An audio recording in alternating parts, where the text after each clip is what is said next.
Welcome to my channel. This class will be dealing with the treatment of some peculiar items to be included in the cash flow statement. The first one is extraordinary items. Extraordinary items are not the regular phenomenon, that is loss due to theft or earthquake or a flood. Extraordinary items are non-recurring in nature.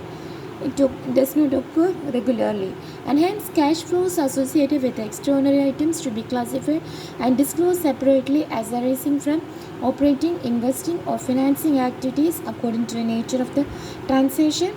This is done to enable the users to understand their nature and effect on the present and future cash flows of an enterprise. Then interest and dividend. In the case of a financial enterprise, that is whose main activities or main business is lending and borrowing, interest paid, interest received, and dividend received are classified as operating activities, while dividend paid is a financing activity. In the case of a non-financial enterprise, as per the accounting standard 3, it is considered more appropriate that the payment of interest and dividends are classified as financing activities, whereas the receipts of interest and dividends are classified as investing activities. Then taxes on incomes and gains.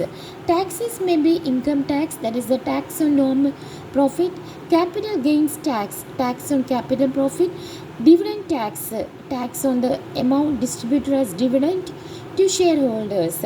Accounting standard 3 requires that cash flows arising from the taxes on income should be disclosed separately and should be classified as cash flows from operating activities unless they can be specifically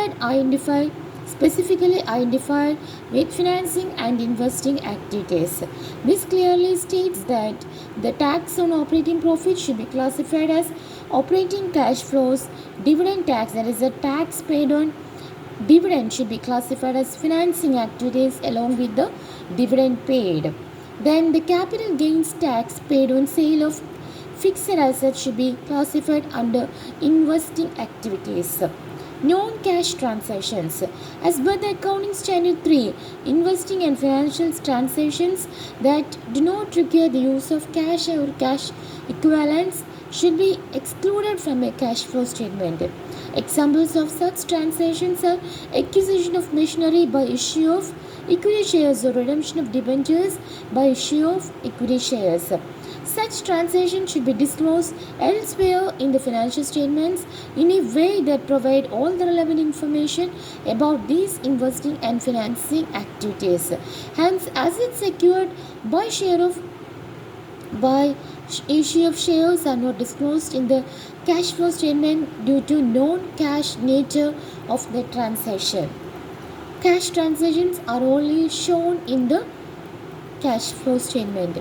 Then a format of cash flow statement is given with main headings only.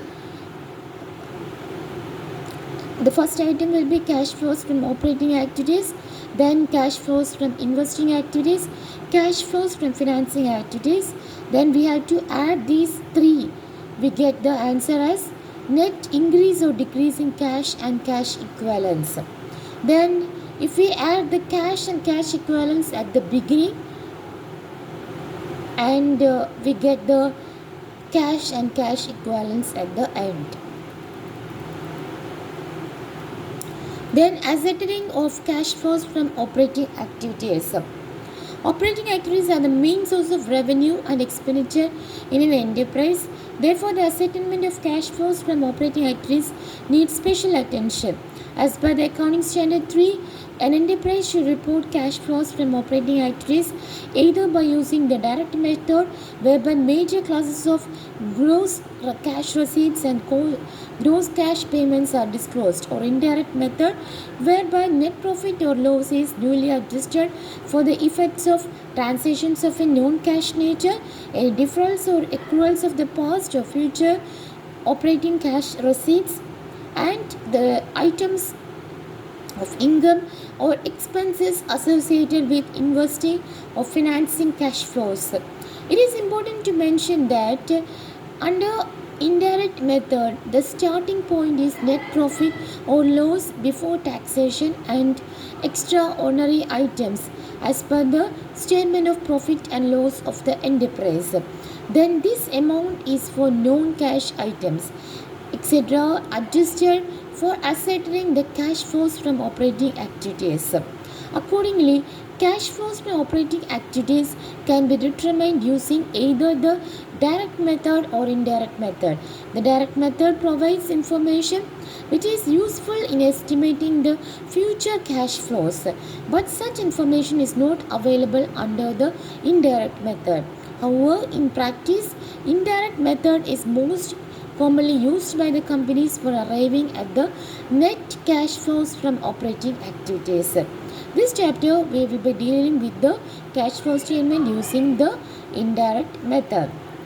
Then proposed dividend. As per the accounting standard 4, contingencies and events occurring after the balance sheet date, proposed dividend is shown in the note to accounts. It will be shown as contingent liability since it becomes a liability after it is declared or approved by the shareholders. It will be accounted in the books of accounts after it is declared or approved by the shareholders in the annual general meeting. Since previous year's proposed dividend will be declared in the current year, previous year's proposed dividend will be accounted as dividend payable. Also, dividend declared is paid within 30 days of its declaration. Therefore, it will be paid within the same financial year. Briefly, proposed dividend of previous year after declaration or approved by the shareholders will be debited to surplus, that is the balance in the statement of profit and loss. While preparing the cash flow statement, previous year's proposed dividends will be added to act profit under the operating activities and will be shown under financial activity.